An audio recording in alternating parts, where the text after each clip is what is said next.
ফোনের কন্ট্যাক্টগুলো মাঝে মধ্যে চেক করি। এমন প্রচুর নাম্বার সেভ করা আছে যাদের সাথে কথা হয়নি বহুদিন, অথচ তারাই আমাদের অভ্যাস ছিল কোনো এক কালে। এমন অনেকে যাদের কাছে ক্ষমা চাওয়া হয়নি আজও। গলির মোড়ে শেষবারের মতো ভালো থেকো বলার পর আর শোনা হয়নি তার হৃদস্পন্দনটুকু। কত বন্ধু পুজোর প্ল্যান বাকি রেখেই হঠাৎ শহর ছেড়েছিল। 5 মিনিট দাঁড়া, আসছি বলে আসেনি বহুকাল।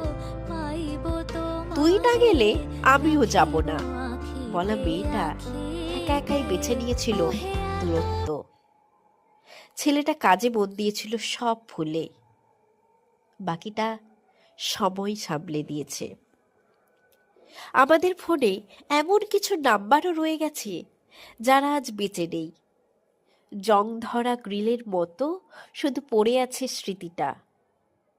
কখনো সখনো ডায়াল করলে কি চেনা গলাটা পাওয়া যাবে কি জানি।